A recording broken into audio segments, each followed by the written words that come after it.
আপনি এখানে কি করতেছিলেন? টিকটক করতেছিলাম। টিকটক এতগুলো বেগানা পুরুষের সামনে আপনি নাচতেছেন, শরম করে না? না, শরম করবে কেন? লজ্জা শরম সব শেষ। হ্যাঁ। কই জমা দিস? अभी मजा आएगा ना भिड़ो। ভাইয়া কে চা দিন তো। अच्छा भाई দিচ্ছি।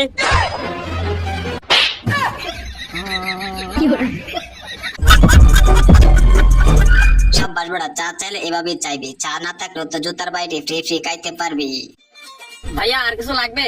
না না আর কিছু লাগবে না, জান ধরো বাল খাবে আছে।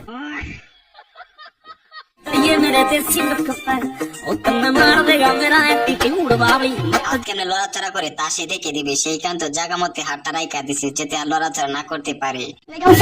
কিস করা সেন্সুয়াল লিপ কিস। আচ্ছা, সো আমি এই সিন কখনো করতে চাইনি। এই লিপ কিস করা করে আমার খুব বিরক্ত লাগে। আর এখন তো অফকোর্স আরো বেশি লাগে, কারণ হাইজেন ঠিক না, লাইক অনেকে ঠিক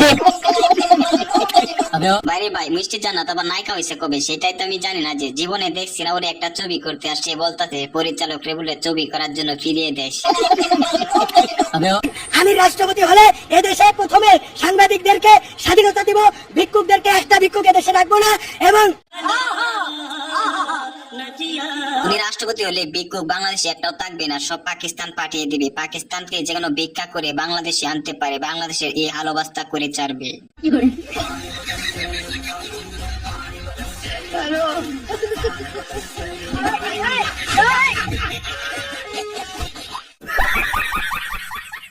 জীবন ভরাতকালী শুনেছেন পানিপথে যুদ্ধ চলে, আজকে এই ভিডিওটা মন ভরে দেখে নিন পানিপথে কেমন করে যুদ্ধটা যে চলে।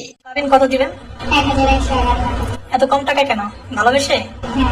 আপনি কি কাবিনের টাকাকে বেশি গুরুত্ব দিচ্ছেন না ভালোবাসাকে? রুকো যারা সবাই করো বলা না। আপনারা যাই বলেন না কেন এই যুগে এরকম একটা মেয়ে পাওয়া কিন্তু আসলে অনেক ভাগ্যের ব্যাপার, যে এরকম মেয়ে কয়েকজনের কপালে আর জোটে। জীবনে পাপ কাজ করিস মেলা রে ভাই, কিন্তু কোনোদিন পয়লা বৈশাখে লাং নিয়ে ঘুরে বেড়ায়নি। মজা আয়া। ছেলেদের যখন লাং না থাকে তখন আর কি তারা এভাবে ডায়লগ দিয়ে তাদের দুঃখ প্রকাশ করে। এই না 50 টাকা নাও। 50 টাকা কিসে? তুমি মানে চুমু দিলা না, ওর জন্য খুশি হয়ে আমি 50 টাকা দিলাম। চুমু দিলে টাকা পাওয়া যায়? হ্যাঁ। সুবিধার আমি অনেকগুলো চুমু দিয়েছি। আরে সুবিধার কাছে অনেকগুলো টাকা পাবো, যাই নিয়ে আসি। কি হলো?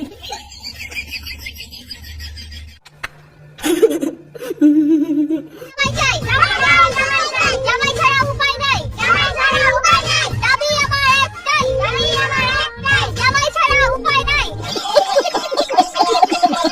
বান্ধবীরা আমার বহুদিন জামাই ছাড়া রয়েছে, এখন আর তারা জামাই ছাড়া থাকতে চায় না, যে সেই কারণে তো তার রাস্তার মধ্যে এসে এখন মিছিল করতে শুরু করে দিয়েছে। ভাই কার ওজন কত বলেন তো? ভাই আপনার ওজন কত? আমার ওজন 400। আর আপনার 350। এতে গাল আয় সুন্দর। ওরা মনে হয় কাজ কাম বাদ দিয়ে সারাক্ষণ শুধু খালি কার উপরেই থাকে, সেই কারণে তো এভাবে এতমোটা হয়ে গেছে। ওজন 50 কেজি কম হলে প্রবল ঝড়ে উড়ে যাওয়ার শঙ্কা রয়েছে, তাই দুর্যোগপূর্ণ আবহাওয়ায় আন্ডারওয়্যারদের ঘরে থাকার পরামর্শ দিয়েছে প্রশাসন। কি তুফান আইলো রে, 50 কেজি নিচে হইলে বলে তাদেরকে উড়িয়ে নিয়ে যাবে, এটা কোনো কথা হইতে পারে? হ্যালো জান, বলো। তুমি কি দুঃখিত হইলে যাও, আবে আজকে রিস্কা হইতেছ।